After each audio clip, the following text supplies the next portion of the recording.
Welcome to the Near Memo, a weekly conversation about search, social, and commerce. What happened, why it matters, and the implications for local. Let's talk about differentiation, because that's sort of the elephant in the room in a way, right? You were talking about how I don't remember if this was in your article, if we said this before we started. Everybody sounds the same, and Mike referenced this with the employment law example. This tends to happen, especially in a B2B context. Absolutely every competitor in a segment sounds identical to one another. I mean, if you look at the companies that are operating, for example, in the reputation space, whether they're dealing with enterprises or agencies or small businesses, they all essentially say the same stuff, and they have adjacent services. And one of the complaints by the companies themselves and everybody who's sort of doing the B2B searching is like, how the heck do I tell these companies apart? And I used to be an analyst who would take briefings from these companies. I'd get off the phone and say, oh, that was a very nice conversation, but I really don't know how this company is really fundamentally different. And so what does that mean from a brand development standpoint? Those two things are really closely linked, because brand is a differentiator and brand is an expression of everything you do. And if everybody's saying the same thing, you're not building a distinctive brand. So speak to that if you can. That's like now, Mike was getting into philosophy before the podcast. Like now we're really going to get into philosophy, I feel like. So I think it's a very existential sort of question. I think the brands need to ask themselves. It's a practical question. It's a practical question too. Yeah, but I think like the answer to the question is you really have to know thyself or soul searching. You really have to understand like who you are and what you're doing and why you're doing it. Like if you're a lawyer, like why are you in this space? Like I used to in another life, I used to be the CEO of a property management company in New York, and we used to work with a landlord-tenant lawyer, and they're nice, like really nice guys. And you could tell, like we had multiple companies, multiple lawyers that we used to work with, and one of them in particular is the only one I remember. We had three different companies. Ask me like the other two's names, I don't even remember them. This guy was passionate about tenant-landlord relationships. Like that was his thing, and he lived and he breathed it, and it was for some God bless, I don't know why, that was a passion for him. And I don't think there was a conscious branding on his part, but it came out. And I think if you're trying to set yourself apart, first thing you have to really understand is who are you, right? Why am I doing this? What makes me different? What are we really all about? All of that good stuff. And it sounds very quirky and it sounds very cliche, but answering that is not cliche. Answering that is a very real question. Like, what are we trying to do here? Who are we, kind of thing? And it's a very nuanced question. It's a very subtle question. And I don't know how to help you with that question outside of like, you just need to be in touch with who you are in a way. And creating that identity and that differentiating starts there. Because if you don't fundamentally recognize who you are, what makes you different, there's no way you're going to be able to differentiate yourself. And obviously, the differentiation process is more complicated than that. But unless you're able to do that first thing, none of the rest matters. Mike, did you want to add to that? Oh, no, I was just thinking about how Mordy needs to rebrand his title so that he could express his passion in this context. That's all. My problem is I'm pigeonholing myself with the SEO at this point. Well, yes. Well, I mean, I think what Mordy says is really true. And I think that a business has to, if you aren't able to build a monopoly, then your business has to be based on something else that's real. And that should be, and the better businesses is a real value, not a value proposition, a value. Like when we were at Gather Up, our T-shirt said, "Listening is a business superpower." That was sort of the essence of who we were, was that we help businesses be better by understanding what their customers were saying. That's a different take on let's get more reviews. Yeah. So you guys were very much ahead of the curve in that, but a lot of people will now say a version of that. But I think, Mike, one of the things that made Gather Up very different was you, obviously. You and some of the people that you were working with, Aaron and Don Campbell and those people who were known in the space, right? Who you went to a lot of conferences, your personal passion came through, you spoke. So you guys were the brand on some level, and that worked. It worked, but it was based on this idea that that there's something more important than us, and that was the business we were serving, right? And I think that that's where the idea of a value in defining a brand becomes so important. But that's really the truth, right? It does start. Greg's saying is true. It starts with the people. Like, what comes to mind is, again, I'll go back to my property management days. We used to work with multiple boiler companies, and the problem with winter in New York City is the boiler on these 100-year-old buildings will indefinitely break at some point. And we didn't have one provider, multiple providers for that reason. In case one company's backed up, we can call another one. There's just one company, Brooklyn Plumbing and Heating. I don't know if they're still around or not. And there's one guy, Anthony, who owned the company. And Anthony would come at 3 o'clock in the freaking morning. It did not matter. He would be there. He would get a temporary boiler put in the next day. There was no paperwork, no red tape. Don't sign the proposal. You'll get it to me afterwards. I trust you. But that didn't come from Anthony had this is how I'm going to build my business and position that was Anthony. That was just him. That was Anthony. But that was Anthony's values. That was Anthony. But that was his value. And right. You should, if you're building that brand up, take that value, that personal value that you have, and put it into the company, because the company is really just a conglomerate of people. Right. People have identity, brands don't. That's true. Well, so how do you do that in a larger entity, right? I mean, we can talk about the small business where the passion of the owner shows through, or the commitment to service is embodied in a collector, group of individuals or whatever. But once you get into a larger company, 100 people, 200 people, 500 people, 1,000 people, I think that's a little bit more difficult, right? Everything gets more bureaucratic. There are all these processes, people do all these brand positioning exercises. Are we assuming though that they had values at the beginning, but well, that's a them? different, or are we assuming that they need to somehow create values? I think That's it's a a good different question.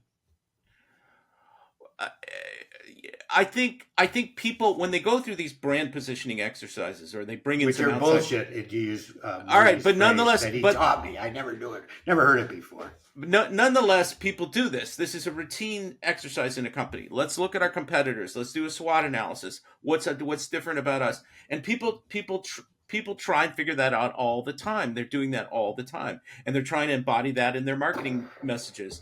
And it's that.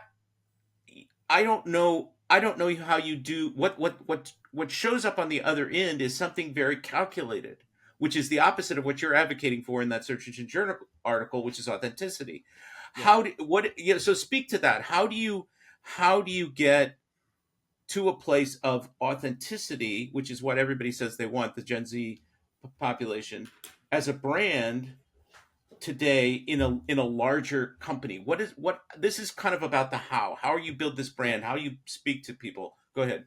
So let's assume for a second, we built a product, a very, very popular big product, but we didn't have any strategic, identity, or maybe that we had one, but it's completely not relevant now, or whatever it is. My personal philosophy is always start with the product, right? Or the service, whatever it is that you're doing or selling. That you can't create identity out of nothing. It has to start from something. Like what's the substantive reality that you're working with? And it's a combination, I think, of a few things. I think it's a combination of if you strip back the product and you really analyze it from an identity point of view, what is it? What is it trying to achieve? Because I think everything has an inner cadence or inner momentum or an inner inertia to it, and it's really just a matter of stripping the layers away and tapping into that. And really understand what's different, or what is this product thematically, right? Forget a service for a second. Let's deal with the product a little bit easier to conceptualize. I think Wix is a good example of having made this change. Wix is a very good example. Good example. Because Wix is a lot. It could be an e-com platform. It could be a lot of different things. And Wix is very cavernous, right? There's a lot of depth to it that you may not actually realize is there. Which, by the way, might be the brand. I'm not here to position the Wix brand. They have a whole branding team that does specifically that. But that might be a way I would position the Wix brand. Like, wait a second, we built this thing because the way Wix worked, it's a good example. They were a little bit siloed. It's kind of how they got into the SEO issue, because one team would build X, another team would build Y, and they weren't necessarily synced up with SEO until another sub company came in and said, wait a second, we need to get all of our SEO ducks in a row here, and let's do that. So what you had different teams building different things, and when you put it all together, was kind of much deeper than you ever would have thought a Wix kind of thing could be. So wait a second, like maybe that's where we start with the identity. It's really deep in ways that you wouldn't expect. Now, I'm not saying that's necessarily like where you That's go. the slogan, isn't it? Wix, deep in ways you wouldn't expect. Right there, right? Way deeper than you would have thought it would be. But that's a reality about the product. And it's a reality about the product that has depth to it. It's something you can grab onto. It's something I mentioned before about philosophy. It's something that's existential. Because I think when you're dealing with identity, it is existential. And you have to create something around the brand, around the product rather, that is a little bit existential. So what is this thematic view of the product that if you go under the surface speaks to what it actually is? And that's where I would start as a process. So let's, in the sort of closing kind of time here, let's talk about what this means for sort of individuals doing SEO. So we have a lot of different people who listen to this. We have some product people, we have SEO people, we have people kind of at a higher marketing strategy level. There's a diverse audience. And so, but let's talk about the people that are sort of in the trenches, to use the cliche. Okay, this is all really philosophically interesting, compelling discussion, of course, goes without saying. But what do I take away from this? How do I implement this? I'm a person in an organization that's not all powerful. How do I bring this thinking into my practical operational SEO life, or into like the marketing experience in the company? How do you implement? How do you execute? What does this show up like?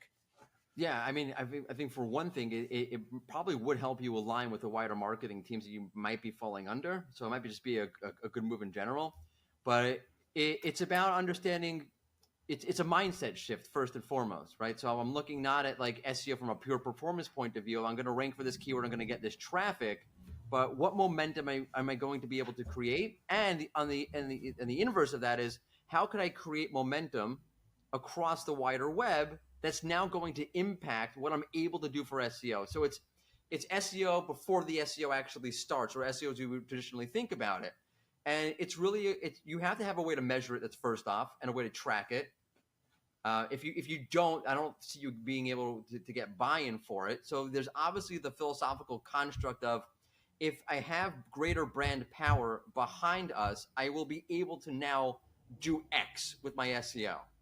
I will now be able to rank for keywords I didn't think I was able to rank for before. So here's a list of keywords we're not ranking for. I don't think it's a matter of just backlinks. I think it's a matter of we're competing against brands that have a certain momentum, a certain power to them. We're going to need to be able to produce something similar to what they're doing. Or if we're in a situation where there aren't brands like that we're competing with, but I want to get ahead of that curve, I would show that phenomenon happening in other verticals and getting ahead of that curve. So if I'm looking at I don't know, let's say like I always default to shoes, right? So in the shoe space, you're going to have your Nikes, your Adidases of the world, your Hokas of the world, whatever the Hokas of the world. Hoka, yeah. Hoka, yeah. I have a one-track mind. They have an enormous amount of brand power that's behind them, and that's clearly driving their ability to do the things that they're doing organically. If I'm in a space where that doesn't exist, well, I want to get ahead of that curve. I want to be the brand that's able to do that before another brand's able to do that. So you have to be able to show how it's happening and where it's happening in the ecosystem. You have to show what the plan actually would be. We're going to create cadence, momentum, and digital light by focusing on social, focusing on YouTube, creating word of mouth, and then leveraging those things like increase in brand mentions that come about that, or increase in brand searches that come about through that, as a way of showing the effectiveness and as a way of showing, okay, that's now going to give us SEO cachet that now we can leverage for the non-branded side of our organic offering. And showing, again, so it's again showing the framework where it is working, and then being able to somehow show how you're going to track that, and then you leverage that to the next phase. I hope that's clear enough. It's yes, but it's general. I mean, it's kind of high level, abstract. So let me give you a concrete example. Bring it back to local. This is another one of our user studies we did. Healthcare. uh, company helping create a digital marketing presence for doctors, local doctors and clinics. And, a lot of the content that was being created or advocated was content that was competing with much more well-known brands, right? WebMD and Healthline and Johns Hopkins and Mayo Clinic and so on and so forth.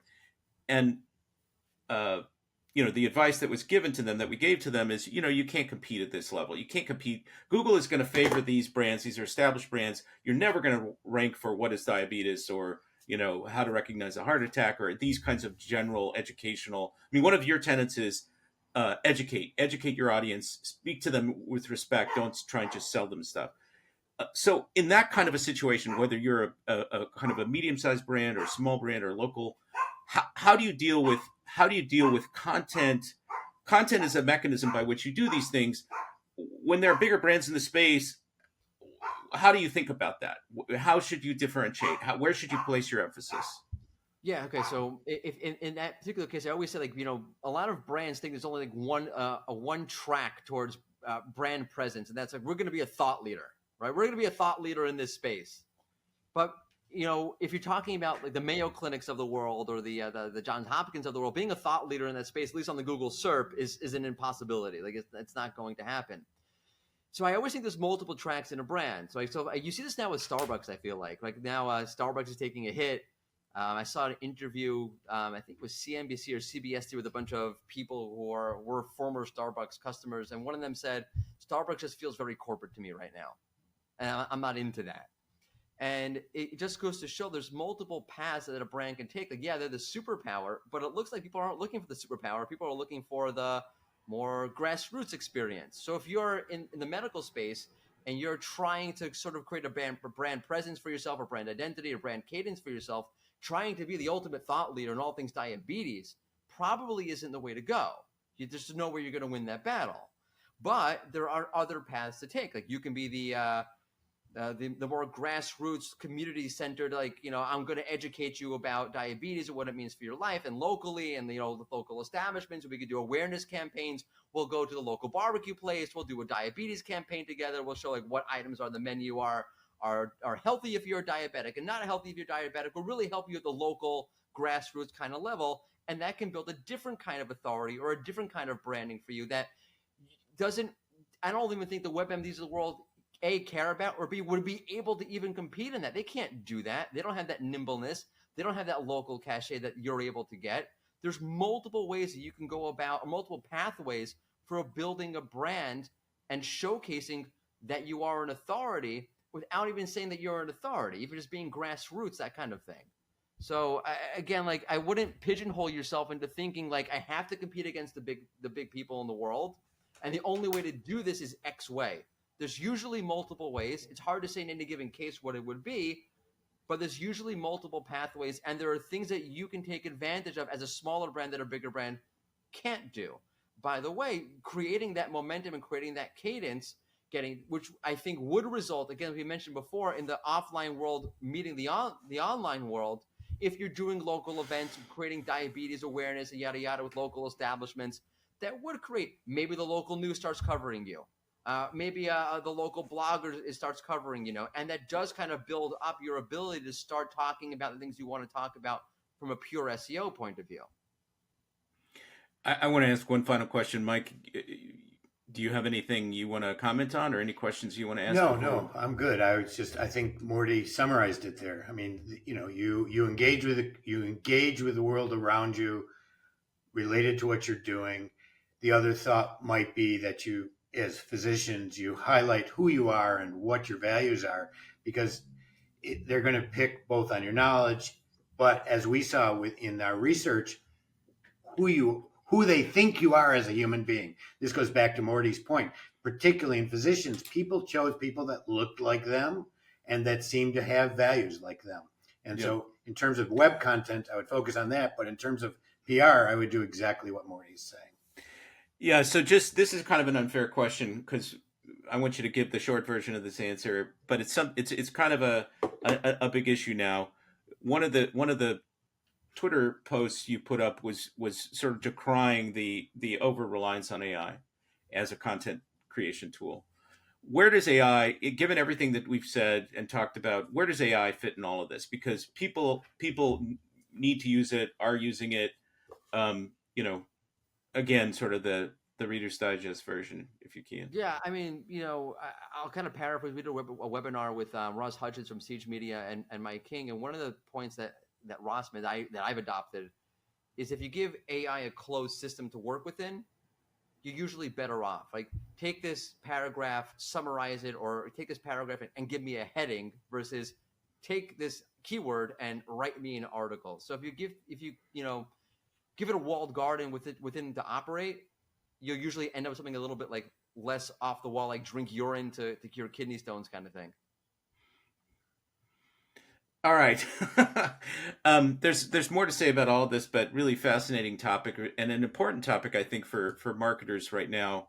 Thank you, Mordy Oberstein, for being with us, head of SEO brand at Wix, and Mike, as always, good to see you. And thanks everybody for listening, and we'll see you next time.